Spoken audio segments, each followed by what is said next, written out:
नमस्कार. मी सोनल. सुमाज किचनमध्ये आपणा सर्वांचं स्वागत. पूजेच्या साहित्यापासून आपण मसाला बनवला.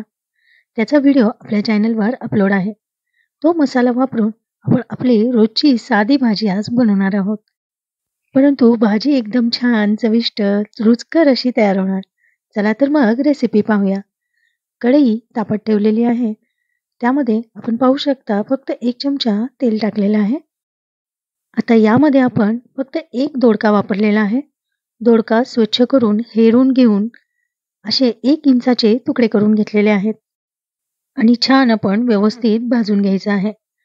पहा अशा पद्धतीने पूर्ण तेल संपेपर्यंत आपल्याला असंच भाजून घ्यायचं आहे. पहा दोडका सर्व तेल व्यवस्थित ओढून घेत आहे. जराही तेल शिल्लक राहिलेलं नाहीये. आता आपण लालसर डाग पडेपर्यंत व्यवस्थित भाजून दोडका कढईमधून काढून घ्यायचा आहे. कढई तापलेलीच आहे. दोडका छान व्यवस्थित भाजला गेला आहे. आता कढईमध्ये 1 ते 1.5 चमचा आपण तेल टाकलंय. त्यामध्ये मोहरी टाकायची आहे.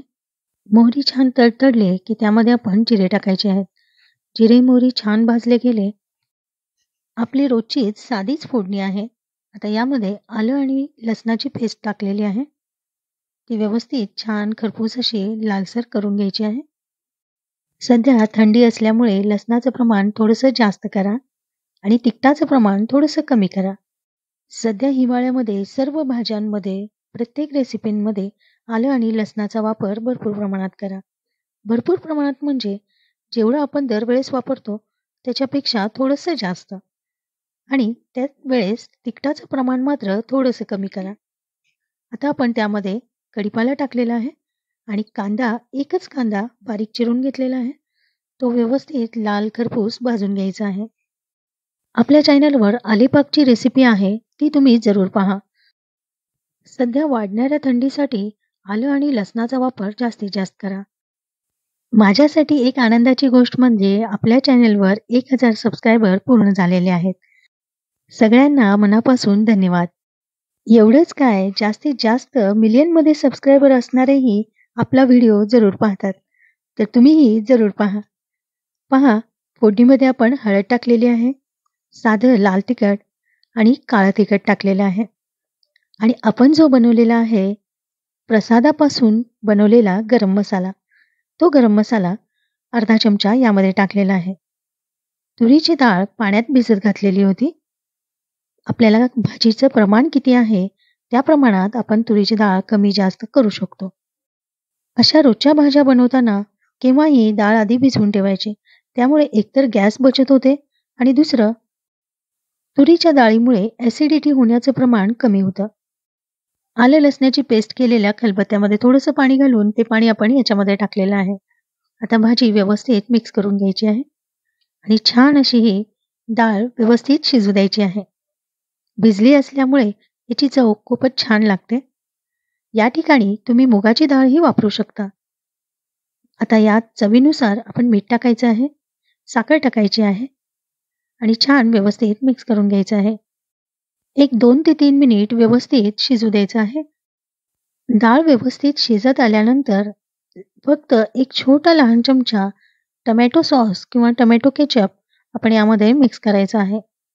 सगळ्यात महत्त्वाचं म्हणजे माझ्या अशा पद्धतीने रेसिपी पाहून खूप जण भाज्यांमध्ये डायरेक्ट केचप आणि सॉस भरपूर प्रमाणात वापरत आहे. त्याचे दुष्परिणाम वेगळे होतात. तर तसं न करता ज्या प्रमाणासाठी जेवढं वापरलं आहे तेवढंच आपण यामध्ये 1 चमचाच वापरलेला आहे. आणि आता भाजी छान झाली म्हणून रोज अशाच पद्धतीने प्रत्येक भाज्यांमध्ये सॉस किंवा केचप वापरू नका. कोणतीही गोष्ट अति करू नये. कुठली तरी म्हण म्हणलीच पाहिजे. डाळ व्यवस्थित मिक्स करून त्यामध्ये भाजून घेतलेला दोडका आपण यामध्ये मिक्स केलेला आहे आणि तुम्ही पाहिलात फक्त आणि फक्त 1च चमचा शेंगाचा कूट यामध्ये मी वापरलेला आहे. खूपच कमी प्रमाणात रोजच्या चांगल्या भाज्या जरूर बनवा. रोजच्या भाज्या खूपच छान होतात. त्यासाठी नवनवीन चमचमीत अशा भाज्या बनवणं टाळा. शरीरासाठी आणि मुलांच्या आरोग्यासाठी अशा भाज्या सोप्या पद्धतीने साध्या-सुध्या जरूर बनवा. मनाने छान भाजी व्यवस्थित आहे त्या मसाल्यांमध्ये केल्यात तरीही भाज्या छान होतात. जिभेचे चोचले पोटाला आणि शरीराला त्रास होईल असे करू नका. पहा, छान व्यवस्थित भाजी वाफून घेतलेली आहे.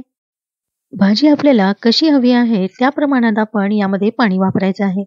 नंतर पाणी टाकणार असाल तर थोडंसं कढईच्या कडेने टाका. त्यामुळे गरम पाणी आपोआप मिळेल.